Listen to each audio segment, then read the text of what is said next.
What is going on, guys? Welcome back to the channel. Critical Overlord here. We're going to be talking about Clown in a Cornfield in this video here today. This will be a spoiler pre-review for the upcoming film, which is dropping sometime this week, I believe this Friday.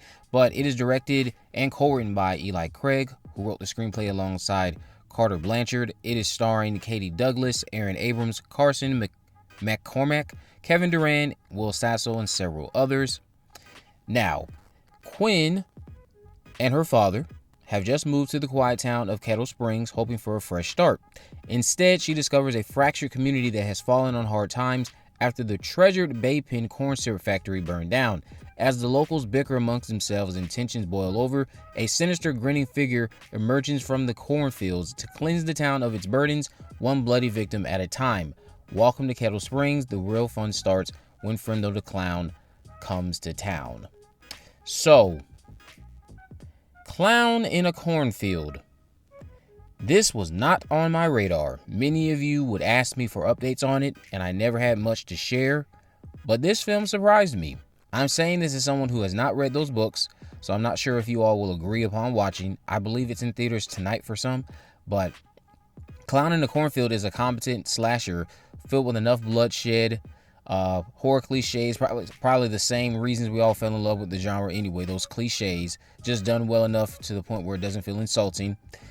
Filled with enough bloodshed, humor, and an emotional edge that elevates the overall experience. Pennywise, I still would have to say, in terms of clowns in horror, even though Pennywise isn't exactly a clown, remains undefeated, but I think it at least is fair to say that Friendo gives Art the Clown a run for his money.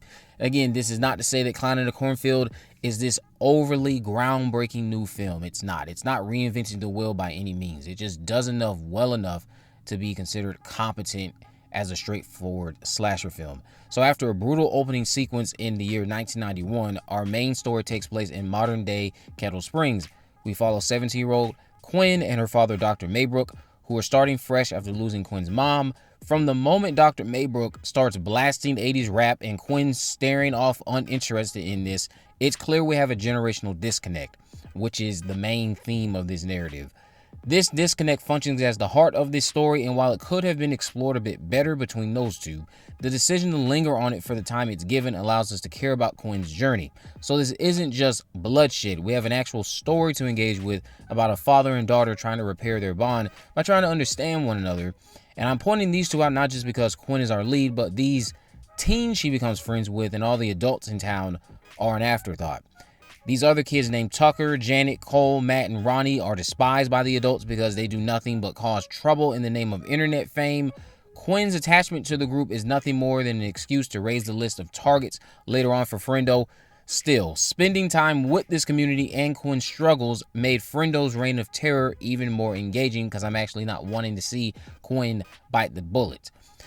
Quinn is undoubtedly one of the most satisfying protagonists we're going to have this year in the horror genre. When bodies start dropping, she remains resourceful, willing to make tough decisions, and several other traits that will make her a standout in the genre this year. Now, where the screenplay falls flat is its reveal. Friendo's identity isn't unreasonable. It's not illogical. And Friendo is established as a credible threat prior to the reveal, but there's no attempt to play up the whodunit aspect. It betrays itself too if you consider who the targets are and who they conveniently aren't. Clown in the Cornfield seems to accept that you know who it is, never tries to raise doubt about who it is, and then follows through with no added twist to the revelation.